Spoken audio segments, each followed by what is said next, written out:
ন্যায়ালয়ত নিৰ্বাচন অনুষ্ঠিত হয় ইতিমধ্যে পঞ্চায়ত নিৰ্বাচন অনুষ্ঠিত কৰিব পাৰি বুলি গুৱাহাটী উচ্চ ন্যায়ালয়ে এটা ৰায়দান কৰিছে।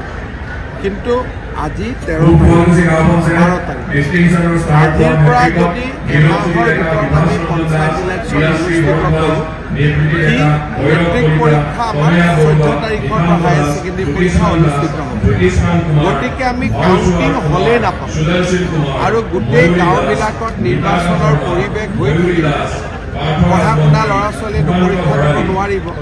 গতিকে মই ভাবোঁ আমাৰ হাতৰ পৰা সময়টো পাৰ হৈ গ'ল।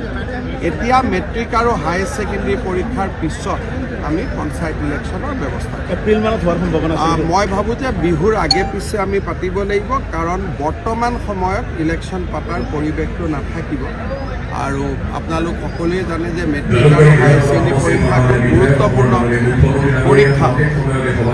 আমাৰ মন আছিলে যে আমি যদি 3 তাৰিখ বা 2 তাৰিখে যদি অধিসূচনা দিব পাৰিলোহেঁতেন, মেট্ৰিক পৰীক্ষা 10 দিন আগতে আমাৰ পঞ্চায়ত ইলেকশ্যনটো সম্পূৰ্ণ হৈ গ'ল। কিন্তু যি নহওক, উচ্চ ন্যায়ালয়ৰ ওপৰতো আমাৰ কোনো বক্তব্য নাই। তেখেতসকলৰ যিয়ে যেনেকৈ নিৰ্দেশ দিয়ে আমি পালন কৰিবই লাগিব। কিন্তু মই ভাবোঁ যে আমি মেট্ৰিক আৰু হায়াৰ ছেকেণ্ডেৰী পৰীক্ষাৰ আগত এতিয়া আমি পঞ্চায়ত পাতাৰ পৰিৱেশটো নাথাকিব। ন্যায়ালয়ত নিৰ্বাচন অনুষ্ঠিত হয় ইতিমধ্যে পঞ্চায়ত নিৰ্বাচন অনুষ্ঠিত কৰিব পাৰি বুলি গুৱাহাটী উচ্চ ন্যায়ালয়ে এটা ৰায়দান কৰিছে। কিন্তু আজি 13 তাৰিখ আজিৰ পৰা যদি এমাহৰ ভিতৰত আমি পঞ্চায়ত ইলেকশ্যন অনুষ্ঠিত কৰোঁ, সি মেট্ৰিক পৰীক্ষা আমাৰ 14 তাৰিখৰ পৰা হায়াৰ ছেকেণ্ডেৰী পৰীক্ষা অনুষ্ঠিত হ'ব। গতিকে আমি কাউণ্টিং হ'লেই নাপাওঁ আৰু গোটেই গাঁওবিলাকত নিৰ্বাচনৰ পৰিৱেশ হৈ থাকিব। পঢ়া শুনা ল'ৰা ছোৱালীয়েতো পৰীক্ষা দিব নোৱাৰিব। গতিকে মই ভাবোঁ আমাৰ হাতৰ পৰা সময়টো পাৰ হৈ গ'ল।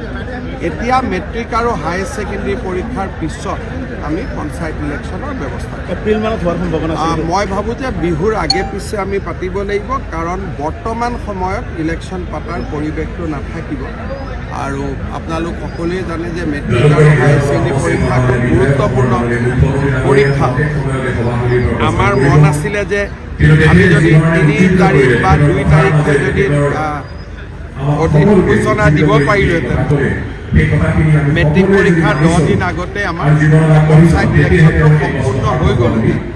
কিন্তু যি নহওক, উচ্চ ন্যায়ালয়ৰ ওপৰতো আমাৰ কোনো বক্তব্য নাই। তেখেতসকলৰ যিয়ে যেনেকৈ নিৰ্দেশ দিয়ে আমি পালন কৰিবই লাগিব। কিন্তু মই ভাবোঁ যে আমি মেট্ৰিক আৰু হায়াৰ ছেকেণ্ডেৰী